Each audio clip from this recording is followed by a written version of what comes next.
I'm gonna look at the eyes, make sure we don't have any eye caps from the shedding. Retained spicules, eye caps, that's a very common problem we see in reptiles. Snakes shed, they leave skin behind, and it covers the eye, preventing them to see. Okay, eyes look good. And what do you feed? Frozen rabbit once a month. He didn't feed her for a month. So A month, so she wants me now, huh? Yeah. I'm no rabbit, but shit, I do, right? Come on. I'm gonna check the mouth, make sure we don't have any upper respiratory infections. Pneumonia is real common. Respiratory tract infections are very common in reptiles, especially when they're exposed to dirty environment and poor humidity levels. So I'm looking for any froth or phlegm that's forming around the nasal cavity or in the mouth. Perfect. Mouths look good. Just look out for any abnormalities. Make sure she sheds completely. Got a healthy snake. Snakes shed their skin as they grow. So when they're small, they will shed more often. As they get to Cleo's size, she probably sheds at the moment around once every 6 weeks or so. So when a snake sheds its skin, if there's a little bit of an issue there, or perhaps the environment is a little more dry than usual, they may seek out water to help peel that old skin off. We will give her a nice warm bath. We'll let her soak in that, and hopefully the skin will then very easily be able to be removed. Do you want to just check the temperature of that water before we pop her in? Yep, perfect. 28. We're going to just guide her in with as least disturbance to her as possible. Just pop her through and she should hopefully just slide straight in. Yeah, good-o, without too much. When a snake sheds, it's a pretty amazing process. But if there's an issue and a piece gets stuck on, the next time the snake sheds, it'll hit that little bumpy section and another piece will get stuck. And then that will build up over time. Bacteria can get in there and then you have issues. Good girl. She's such a darling. The reason she's had trouble shedding, in winter, the air gets a lot drier. This can affect when they're going through shedding processes, if the humidity is not quite high enough during that period. If it doesn't come off, it can lead to progressive problems. It can be bacteria that will take hold or fungal elements as well. So we need to make sure she gets all of this skin off this time round. So if you want to pop that over there. You're right, sweetheart. Yeah, I know. I know she's usually a sweetheart, but just be mindful, hey? Good girl. You're all right. The skin shed is starting to lift, but it needs really a little bit more time.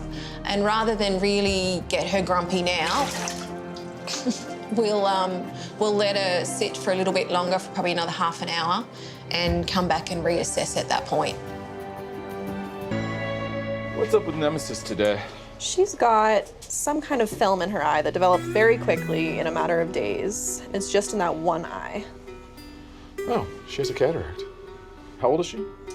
3 or 4 based on... We think, yeah. It's pretty early for a cataract to form in any animal, but Yeah. I think Nemesis just has some sort of congenital issue with lenses. But I'm not sure if any of the ophthalmologists here are doing cataract surgery on snakes. I mean, it's theoretically possible, but it's going to be expensive. I mean, on dogs and cats, we're talking $2,500 per eye. Would that be necessary? Is it something... If she's eating food normally, I don't think it's necessary. For something like a snake, removing the cataract isn't going to significantly change the snake's ability to see. She's still eating. She uses her eyes in hunting, but she also has the infrared sensing pits here. Ball pythons are nocturnal animals, and they have little pits in the upper lip around the nose that allow them to see the heat signature of their prey. As long as the food that they offer is warm, she'll still be able to find it. Is it something that could get worse? Not really. It's a pretty mature cataract. I mean, she can't really see anything out of that eye other than light and dark at this point. With the snakes that have bilateral cataracts, it's better to use fresh killed rather than frozen thawed. Yeah. So warm things like mice and birds and rats, yeah. Venomous snakes are born venomous, and they are just as toxic as their parents. So today it looks like I'm feeding the red-tailed bamboo pit vipers. These are just baby mice, even these.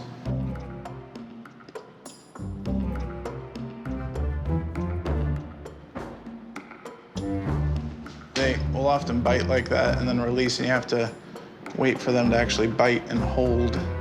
Flat-nose pit viper. There you go. There you go, good hit.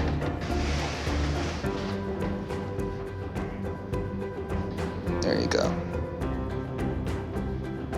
Good hit. The adults are mostly eating pretty well. The babies can be a bit more difficult.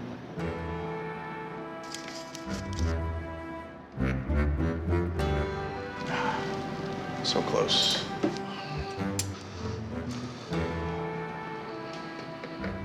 I gotta call it on him for right now. While Christian prepares the underwater housing for his camera, I decide to sketch the den for memory. It's very important for me to understand the layout. This is because if the snake is home the next time I visit, and for any reason gets defensive or mistakes me for a prey item, I may need to make a quick escape to avoid becoming her breakfast. That is a replica skull from a 15-foot female anaconda. With the anaconda specifically, those teeth are like razor blades curved backwards. So when they grab their prey, if I just put my hand in there a little bit like that, you can see as you pull backwards, the flesh of a prey item would get stuck in the mouth, and then the snake is latched on, giving it that opportunity to quickly constrict around its victim. This is one of our 2 venomous snake sections of the Bronx Zoo reptile house. There you go. So that's like resetting her jaw. So right now we're looking at our Santa Catalina rattlesnakes. They only come from Santa Catalina Island off the coast of California. When you look at them, they're beautiful and deadly, and their colors are striking. But the coolest things about these rattlesnakes in particular is that even though they're rattlesnakes, they actually don't have rattles. We think it's because they evolved out of needing them because there are no predators on the island. So they don't really need the rattles, so they don't have to make the noise to warn predators to leave them alone. On this side is the female. On this side is the male.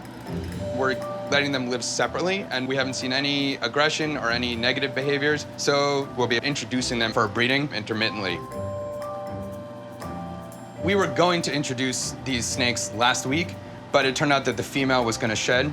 And when they're about to shed, they can't really see very well and they feel very uncomfortable. Now that she is freshly shed, her colors are bright, she looks really nice, she feels comfortable and rejuvenated, so hopefully we'll end up with some successful breeding.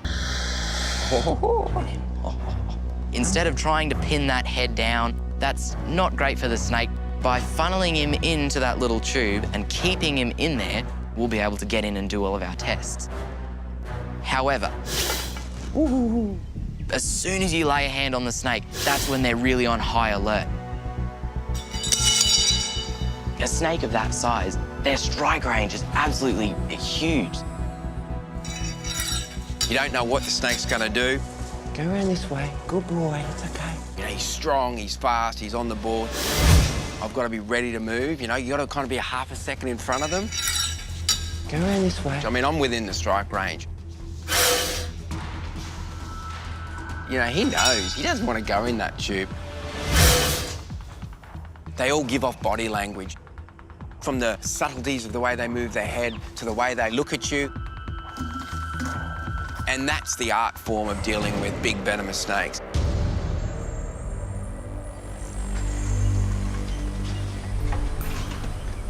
Okay. Okay, you can grab a bit of him, Robert. Yep. Come in, guys. Okay. He's a big boy. Currently, the female king cobra is on exhibit in the reptile house, so we don't actually keep them together because king cobras are snake eaters, so we don't want any accidents. Outside of the breeding season, males will eat females or sometimes vice versa. So unless we're putting them together for breeding, we actually need to keep the snakes separate.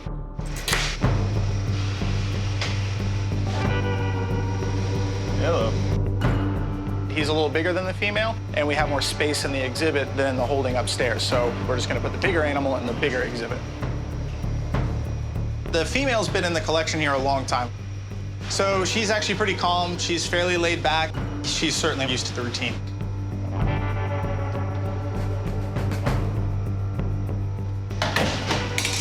That was great. Yeah, she's a nice, easy snake. Yeah. All right, good. That was easy.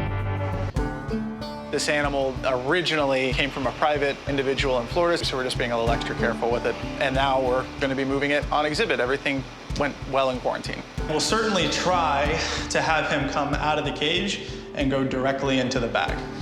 We brought a few tools with us, snake hooks, and then we have a snake bagger. The bag is specifically designed for catching long snakes. All right, big guy, want to come out? King Cobras are extremely fast. They can strike a very far distance. King Cobras don't want to go out of their way to bite anyone. It's just if you're, encroaching on their space, then they become potentially very dangerous. Yeah, that's a big snake. That is a big snake. The new male is much more aggressive, much stronger. He has a lot of fire to him. If they were to bite you, eventually the venom shuts down your ability to breathe. It destroys tissue. There's a lot of bad things that go along with this venom. Oh, that's an impressive snake. A grumpy snake that's being really heavily handled, they bite you, but once you're gentle with them, look at me. But I'm always watching for the strike. Yep. Okay? Do you want to have a go? Sure. All right. Now it's up to me to do my first rattlesnake capture. This is one of the biggest moments of my life. Fingers crossed everything goes well. And get him moving in that direction in a straight line. Okay, so. You got to get him moving. Yeah, first. you got to get him moving. Don't be in a rush, buddy. Yeah. He'll come around.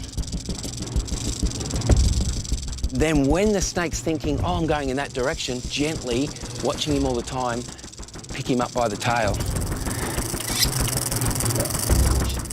Now, this is incredibly dangerous. It looks simple, but I tell you what, they can hit you so hard and fast you won't have time to blink.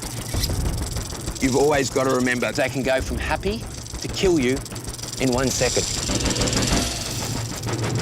Wes, if you're happy, he's straightening out. I think I'm going to go for it here. Go for it, mate.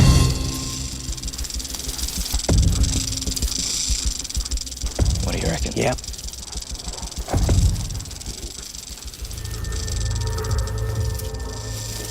And get that tail straight up in the air a bit more. Yeah, a bit more height, that's it, and then support his body. Yep. Doing great.